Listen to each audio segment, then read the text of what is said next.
Kwa nini unaficha uongo wako? Najua kwamba unaenda kwa demu wako. Unasema? Unaiteleza tu. Samahani. Basi sawa. Wacha nikabadilisha.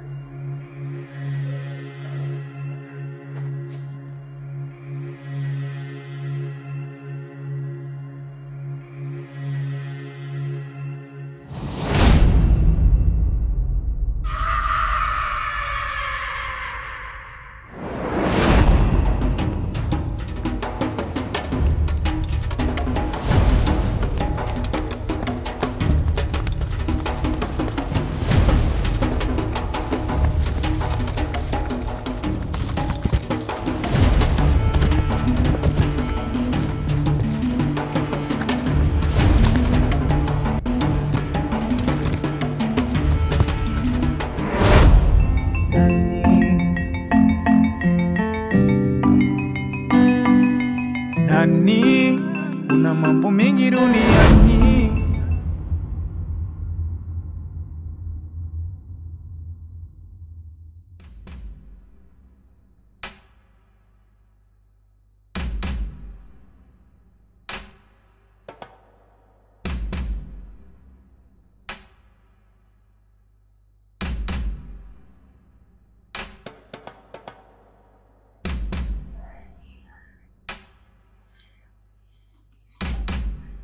Shemeji Roy, habari?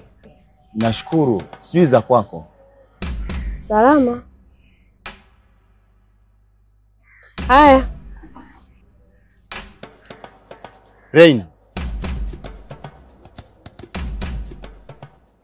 Reina mpenzi wangu. Mbona unanipita tu kizarau? Mimi sio Reina. Mimi ni Nana. We ni Reina. Acha kuniektia basi mpenzi wangu. Hii siku ilikuwa naisubiria. Ya kuwa mara ya kwanza nimekukosa, leo siwezi kufanya makosa kabisa. Acha nijinafasi. Naona hakuna yoyote yule. Roy, una nini kwani?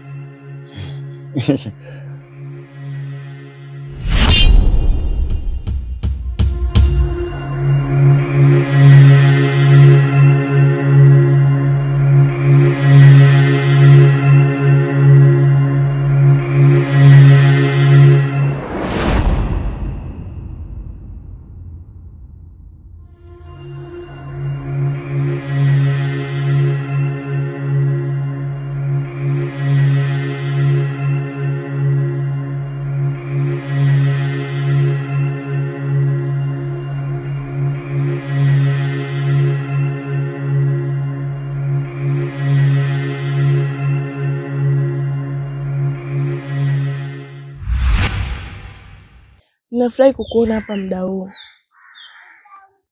Yaani kila kitu ambacho nilikuwa ninakilalamikia sasa hivi hakipo tena. Nashukuru sana kwa maneno yako. Na hata na mimi pia nilikuwa natamani kwa muda mrefu niweze kuwa na wewe karibu. Lakini ni vile tu muda ulikuwa haujafika. Ndio ishapatikana sasa. Kwa usio unaninyima sana nafasi ya kuonana na wewe. Unajua tena mwenzako hapa ni ukiona najisikia ni amani ndani ya moyo wangu. Kuna vitu fulani nakuwa na misi kutoka kwako. Unaelewa? Ni vile muda haujafika. Lakini kwa sasa muda tayari umeshafika. Nadhani tunaweza kuwa pamoja muda wote. Mimi pia ninafurahi kusikia maneno yako. Yanavutia pia yanatamanisha. Kwa mtu ambaye akikuona hawezi kukuzania kabisa. Lakini mimi nimekutana na wewe kila muda, kila wakati. Ninaenjoy sana uwepo wako. Basi sawa, nadhani ni muda wa kuondoka sasa. Maana muda umekwenda. Hivyo, nahitaji kuelekea gengeni kuweza kutafuta angalau udongo nikampelekea mama watoto. Mwenyewe niliondoka kule nyumbani mara moja. So, na nibidi niwahi. Sawa, hata na mimi naenda huko tabiti. So, useme unatoka hapa unaenda.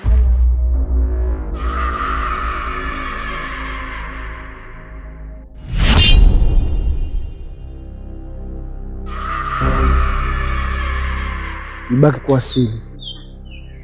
Muda ukifika utaongea.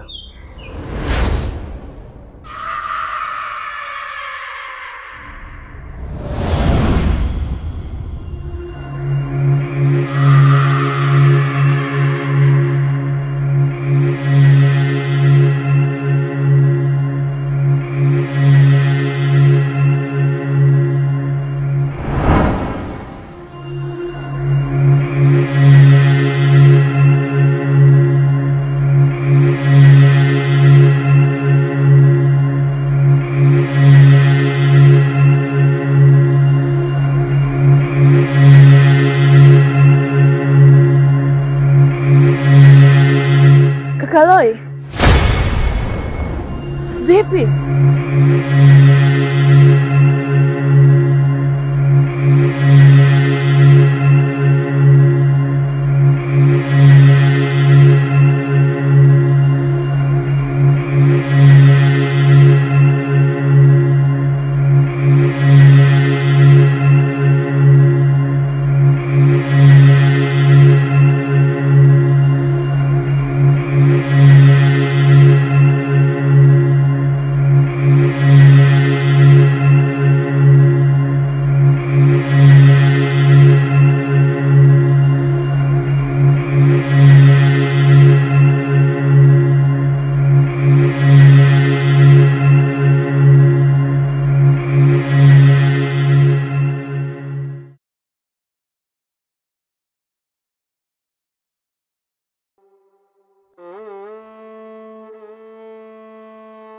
Huyu mwanamke anaonekana ni mtu mwenye tamaa sana. Ni mwanamke hatari sana kwenye maisha yangu. Tena ni mtu mwenye tamaa na mali zangu. Itabidi nizungumze na Zenu atambue kuwa nina ndugu yangu yupo kijijini. Huenda nikanusuru mali zangu zikabaki salama na hata kwa kizazi changu pia.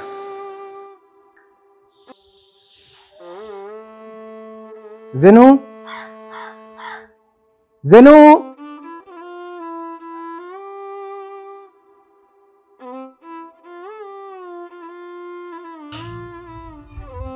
Ni muda mrefu sana nimeweza kuambia uniletee maji, lakini hukuweza kuniletea. Vipi? Kuna shida?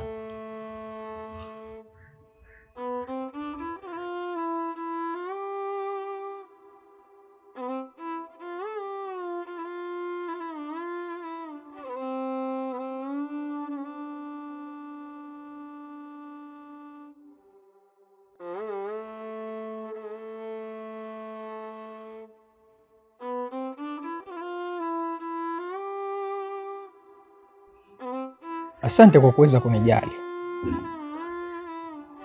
Ninathamini uwepo wako. Jayman, huongei na Zenu, unaongea na Anita. Zenu nimemwagiza gengeni. Anita, unaongea nini wewe? Jayman, maji nilokupa ndani yake nimekutia sumu. Una dakika 3 tu za kuishi duniani. Na pia ukifika Aira uwasalimie. Mwanaharamu mkubwa wewe. Anita! Hivi mwanamke una nini wewe?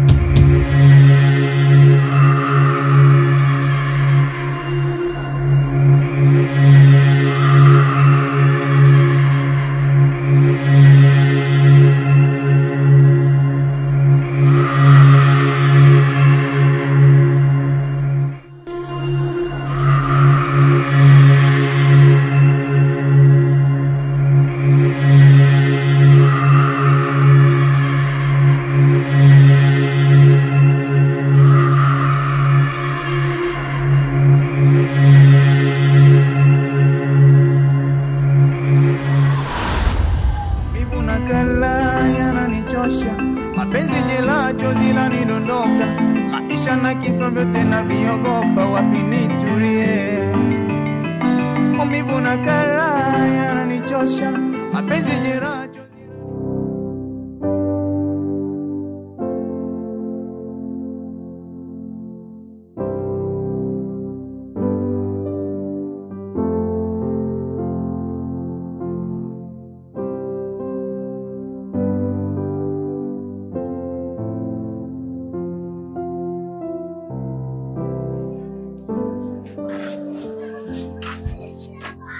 Halo. Mambo vipi? Salama. Ile maiti niliomba mje kuichukua ipo tayari. Samfanye mje muende mkaizike. Hakuna shaka bosi. Tutaweza kufika kwa wakati eneo hilo. Mimi natoka ila kuna mtu nitamwachia maagizo. Hakuna shaka. Oh, sijali.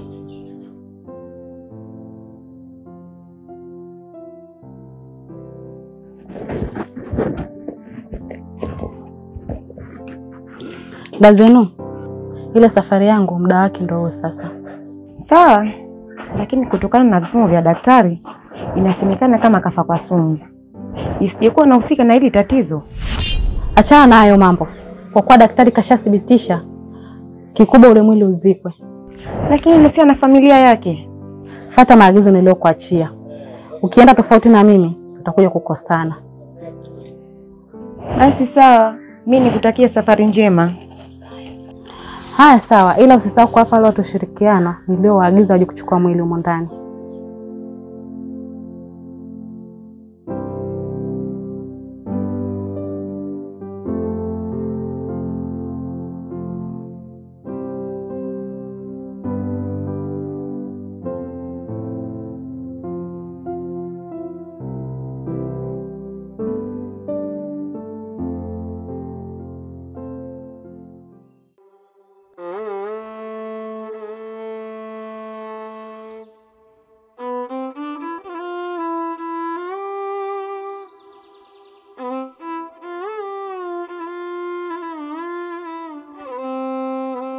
Inai, sijatarajia kama nitakukuta katika hichi kijiji. Ni muda mrefu sana. Na kukuona kwako imekuwa ni furaha kwa upande wangu. Hata mimi pia naweza nikasema ni jambo jema. Kwa sababu nikikuona wewe, sasa nimemwona kaka yangu. Na huko ulipotoka mjini, nadhani unajua kwamba kaka yangu yuko wapi na unaweza kunisaidia. Vipi kama nitakwambia kaka yako yuko hai na bado anaishi? Yule ni ndugu yangu na nitajihisi furaha endapo nikiwa na yeye, maana katika hii dunia nimembakiza yeye tu, sina mwingine. Ni mara nyingi alikuwa anakutaja sana jina lako na ana upendo bado na wewe, lakini tu kuna changamoto ambazo zinasababisha mpaka aweze kushindwa kufika huku kijijini, lakini pindi ambapo atakuwa sawa nadhani atafika. Samahani kidogo.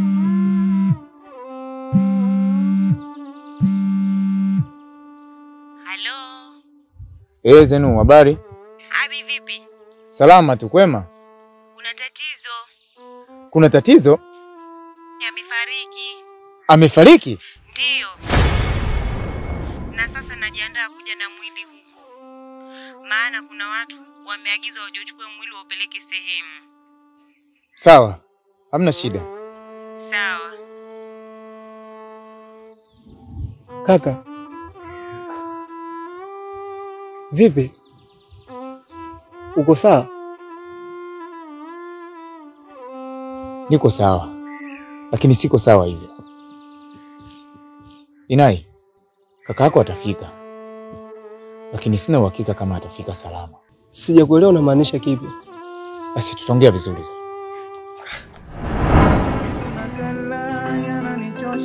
Mapenzi jela chozi la nidondoka, maisha na kifo vyote na viogopa wapinde. Umivu na kara yananichosha, mapenzi jela chozi la nidondoka, maisha na kifo vyote na viogopa.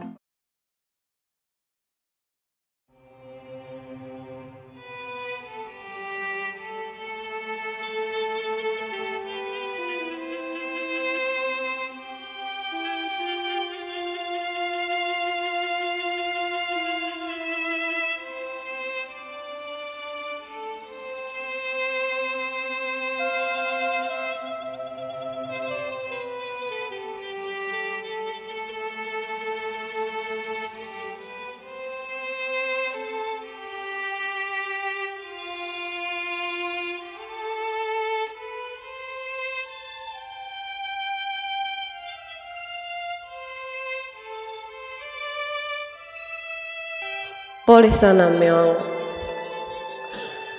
Najua unadhani nimekufa, ila mimi bado niko hai. Ila muda ukifika utaongea. Pole sana.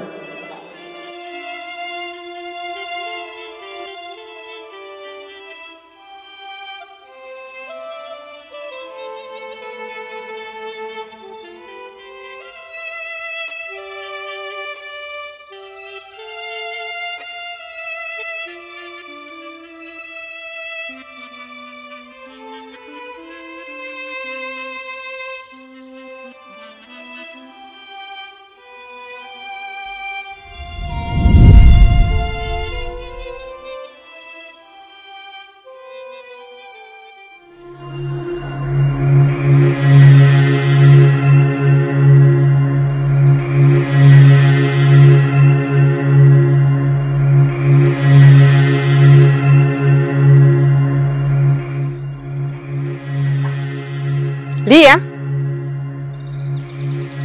Lia mdogo wangu. Dada.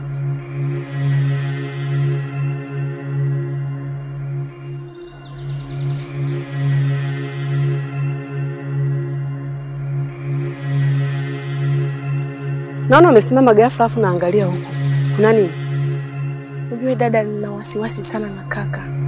Nahisi anahusika kwenye kifo cha Nana. Nana? Ndiyo. Kivipi? Unakumbuka wakati nimekuaga asubuhi naenda dukani? Nimekutana na kaka akiwa anatoka ndani ya hiki kichaka. Akionekana ni mtu mwenye wasiwasi sana, huku akifunga suruali yake. Pia kifo cha Nana kimetokea ndani ya hiki kichaka pia. Mdogo wangu, usipende kuamini kila kitu. Pengine alienda kichakani pale kujisaidia tu. Ndiyo. Alafu mdogo wangu, sikiza nikwambie. Hiki kitu unachoniambia hapa, usiukamwambia mtu yoyote. Ibaki kuwa siri yako na yangu. Utakapomwambia mtu mwingine, utamtia matatani kaka yako. Umenielewa? Sawa dada, nimekuelewa. Haya, basi tuondoke zetu.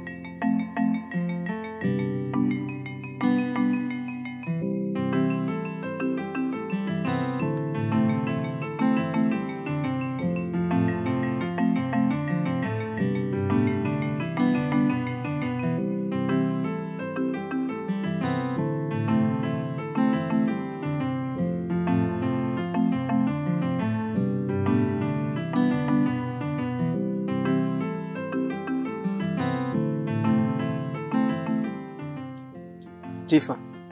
Naam. Mbona sikuelewi? Hamna kitu, kawaida tu.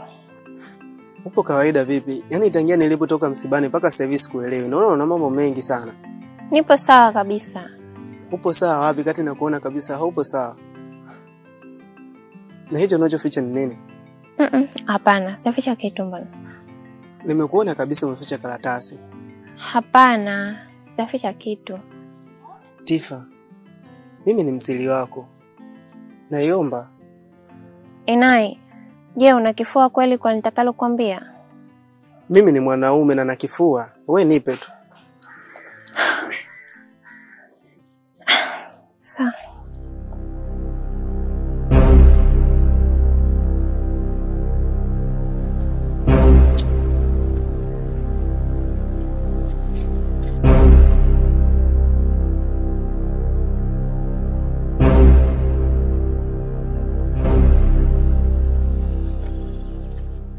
Pole sana Inai. Nasikitika kwa taarifa hizi ambazo utasoma kuhusiana na ukweli wa kaka yako. Ila kaka yako amefariki dunia na mwili upo njiani. Utafika usiku wa leo ili kwa ajili ya kuweza kuandaa na kuustiri mwili huo. Pole sana.